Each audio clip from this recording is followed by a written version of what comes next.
Les Lévites étaient les plus privilégiés de toutes les tribus d'Israël, car ils vivaient au milieu du camp, autour du tabernacle. Le tabernacle était érigé au centre, selon le plan de Dieu. C'était pour leur rappeler que Dieu, le Dieu saint, voulait vivre et travailler parmi son peuple. Le nom de Lévi signifie joint, uni. En tant que pécheur, il n'avait aucun espoir de rencontrer Dieu, excepté à travers le trône de grâce qui parle du désir de Dieu, le Père, de voir sa vie couler en nous. Lorsqu'il est joint à Dieu par Jésus-Christ, chaque croyant devient un lévite. Il est rapproché de Dieu par son sang. Je me souviens très bien, lorsque j'étais encore sick, je priais, je criais comme un enfant. « Oh Dieu, où es-tu? Dis-moi comment te trouver. » Chaque fois, j'allais dans un temple sikh pour dire mes prières. Dieu semblait très loin de moi, à des millions de kilomètres. Et il semblait qu'il faudrait beaucoup de réincarnation pour avoir même une vague idée de lui. Il était si loin. Maintenant, je peux dire qu'il est très près. Je sais que sa vie coule à travers moi.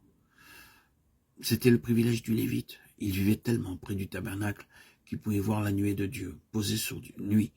Dieu était là. Le Dieu vivant parlait entre les chérubins sur le trône de grâce.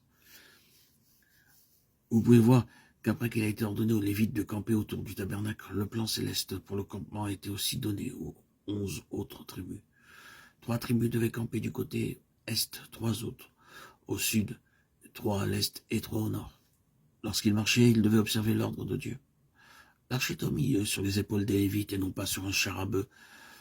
Judas venait en tête, puis venaient Issachar, Zévoulun, Réhouven, Shimon et Gad.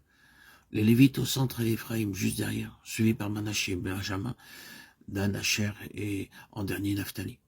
C'était l'ordre établi par Dieu et on ne pouvait le changer par aucun autre plan. De ceci, nous devons apprendre une chose. Dieu est un Dieu d'ordre et ce n'est pas ce qu'il fait ou comment il le fait qui est réellement important. Nous ne pouvons pas voir ce qu'il fait, ni le comprendre.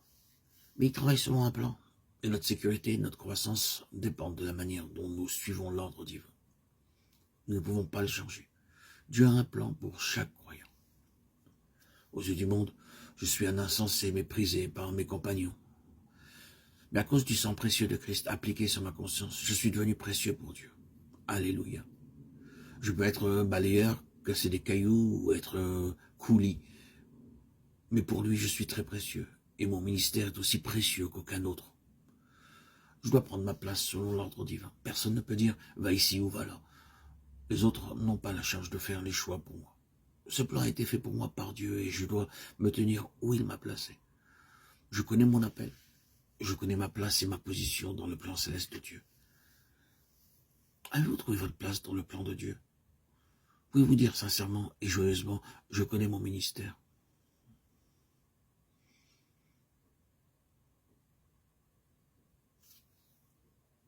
En tant qu'ingénieur, les plans furent toujours pour moi un problème. En tant que nouveau chrétien aussi. Je continuais à faire des plans. Et Dieu continuait à les ruiner, un par un, jusqu'à ce qu'ils soient tous anéantis.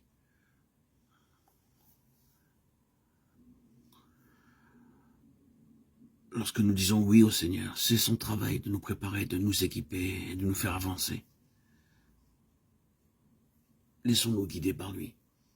Il a un plan pour nous.